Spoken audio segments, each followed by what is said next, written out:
Hi everyone and welcome to yet another edition of Football Family Feuds.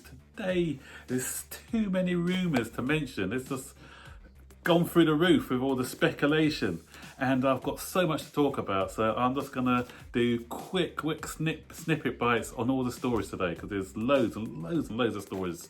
Today I'll be talking about Declan Rice, Werner, Dembele, Sancho, Milinkovic-Savic, Dries Mertens, Upamecano, David Alaba, Ndombele, Sandro, have I missed anyone? Koulibaly.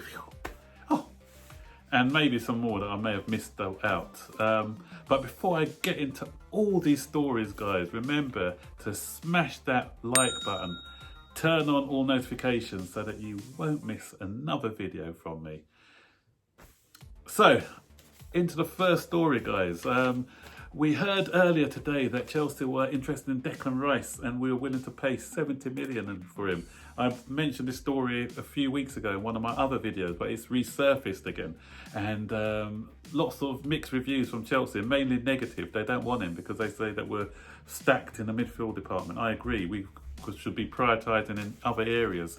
We've got players better than him, in my opinion, who can do the job. We've got people like Billy Gilmore, who are going to be coming into the team, who I think could do that holding job. We've got Nathan Ampadu's out on loan at the moment. So do we really need to splash out 70 million on Declan Rice? I don't know, but fear not. Another report that came out from Goal is that West Ham have no interest in selling Declan Rice, and in fact they said Chelsea are concentrating on other areas of the pitch, and they've mentioned Tino Werner once again. They've mentioned Moussa Dembele, who's been talked about a lot, and Jadon Sancho. So those are our primary targets if you go by what Goal are saying. Me for one, that is the target list that I would like us to look at. We know that they're going to be difficult deals. Werner, if I go on to Werner first, Di Marzio, the Italian Sky representative, he's quite a respected journalist out there. He was doing a Q&A on Sky earlier and the name Werner came up, but strangely enough, Chelsea weren't mentioned. Two Italian clubs were mentioned. His agent is trying to get him a move, a next level up, and so the two clubs he mentioned were Inter Milan and Juventus, who are looking at him.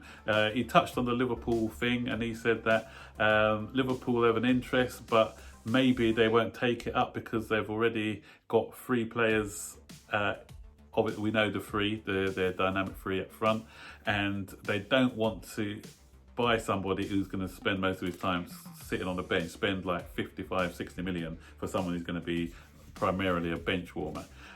I don't believe that myself. I still think he'll probably go to Liverpool because Liverpool know that then they need someone else in reserve when one of the three are injured. Imagine one of them gets a big injury, they'll need replacing.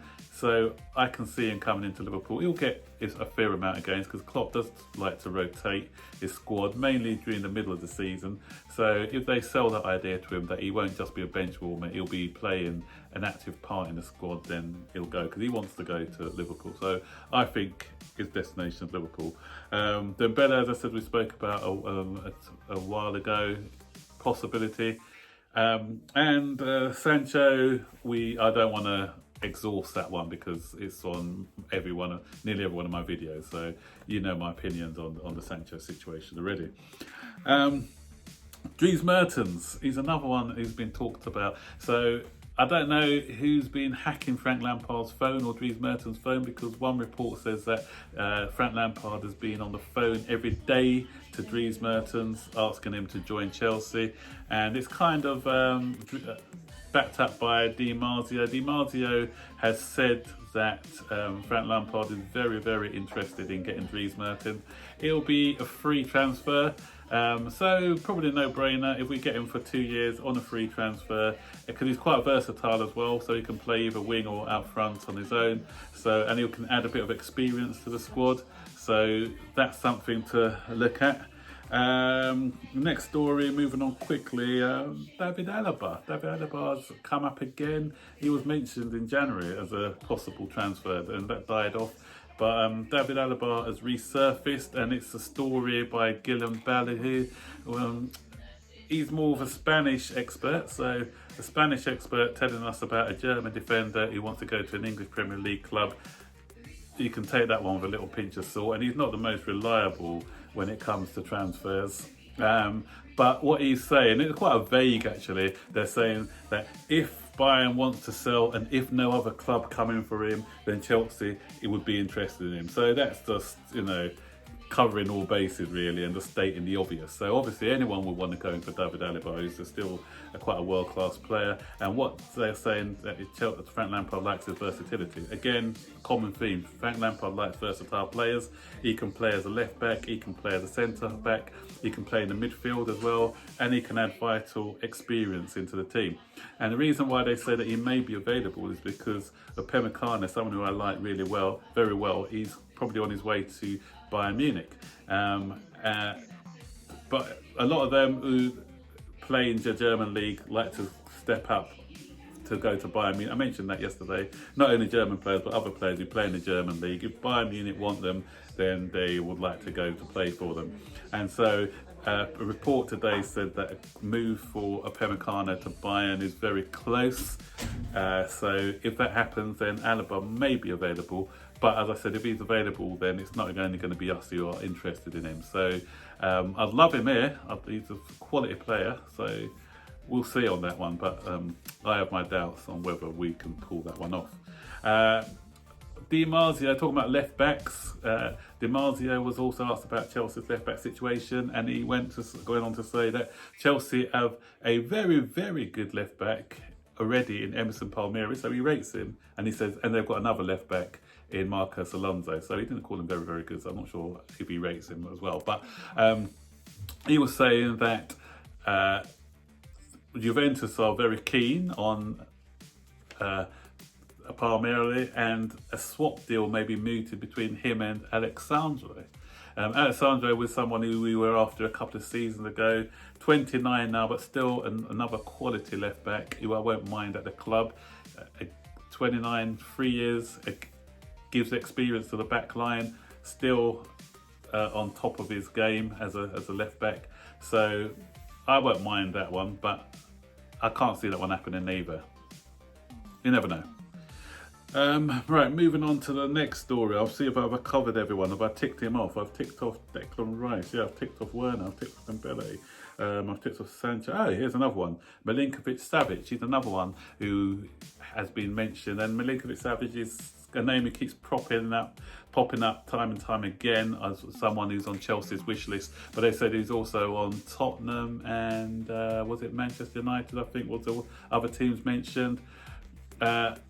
Another player who I like, top quality player, but as I mentioned before with Declan Rice, I'd be hypocritical to say that we not need Declan Rice and then welcome in Milinkovic-Savic, because midfield is an area I think we're quite stocked up on, unless we are thinking of getting rid of somebody maybe like Jorginho.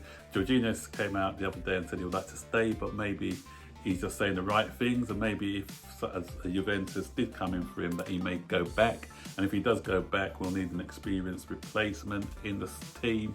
So maybe if Jorginho does come, then there's room for somebody like a Milinkovic-Savic. Another midfielder whose name came up today again is Ndombele. He's a name that we mentioned. Us being linked with him, and also Barcelona. Ndombele hasn't had the greatest time at Tottenham Hotspurs. After a successful season in the French league, he's come over here and he's come into some criticism. People see him as a very good player, but his off the ball work is not great. They see him as a little bit lazy, and Mourinho's come out a few times saying that trying to get into his head psychologically, saying that he needs to work harder off the ball if he's going to succeed as a top player. I saw one player on Twitter today mention him as a generational talent, and that I hate that word because that's used too often these days, calling people generational talents. He's a very, very good player at the moment, but I wouldn't put him as a generational talent just yet. So we'll wait and see what happens on that score. Talking about players who've done well in the French league, like Ndombele, obviously for Lyon. We've got a player on our books, Bakayoko, the forgotten man. We loaned him back to Monaco, and he's had a standout season at Monaco. Such a good season that PSG have registered an interest in him. Monaco would like to buy him back, but the sort of money that Chelsea are asking, they want to recoup back the 40 million pounds that they paid for him. Monaco can't afford that amount of money. So, as I said, PSG are interested. So, we may be able to strike a deal there. But that just goes to show, sometimes you may look good in one league, you come to another league, you just can't adjust to that league or the pace of the league, you go back to the other league again, and then you start to have standout performances. That's why it's hard to judge between different players from different leagues, because some people can fit like a glove, other people just can't get into that particular league. So when people are talking about, like, okay, Ndombele shined in the League 1, he was quite good in the Champions League as well, but you know, Premier League is a different gravy. It's a faster paced game. You have to be fit and at your peak all the time, so it's not always going to work out. So when you're talking about players like Ayor and people like that, you can come in straight away and hit the ground running. It's not as simple as that, guys. So a little bit of perspective when you're talking about different players. Who else? Koulibaly, he's another one. Not Chelsea related, this one, but Di Marzio was asked about Koulibaly, and Tottenham, of all teams, were mentioned. He said that Tottenham and his agent and the Tottenham chairman have got a good relationship, and interim talks have been taking place. He also said that Everton are interested in him. Obviously, Carlo Ancelotti used to be his manager when he was at Napoli, so they're looking at him as well.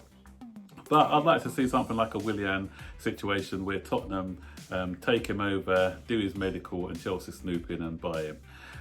Because I think if Koulibaly is available, we should be all over him. Another one who can add experience to our back line, leadership qualities, and just what we need to propel us to that next level. Have I covered everyone? I said there's loads. I think I have. I think I've mentioned everybody on my list. One final story before I go, and that's that Ligue 1 is now being cancelled. I gave you news a couple of days ago about the Eredivisie.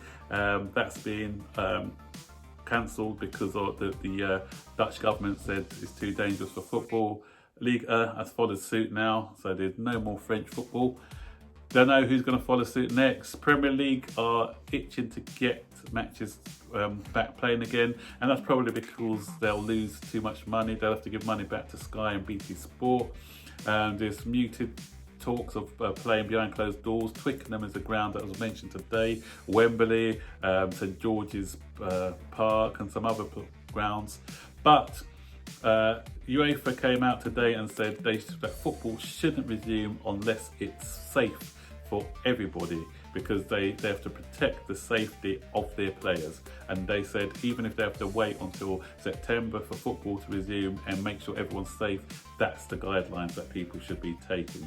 So the government want football to come back again because they're saying that it will give the nation a lift, and so that's the reason what they're quoting. But I kind of agree with UEFA. Let's see how safe it is before we start to make preparations to resume the season again. I'd love to football. Everyone would like to have football back on the table, but you know, we need a bit of caution. So there you go, guys. As I said, packed today, packed. So give me your views on all the stories I spoke about today. Whether it's Declan Rice, would you want him at the club? Do you think Werner or Dembele or Dries Mertens? Out of those three, which one would you want? Sancho is the one that you want. Milinkovic-Savic or Ndombele, or would you just prefer to go with what we've got in midfield? Left back options, would you want Sandro or would you want Alaba? And finally, Koulibaly, is he somebody that you'd like to see at the club? Comment below, guys. It'd be nice to hear from you. So don't forget, guys, keep safe, wash your hands, keep that blue flag flying high, and I'll see you on the next video.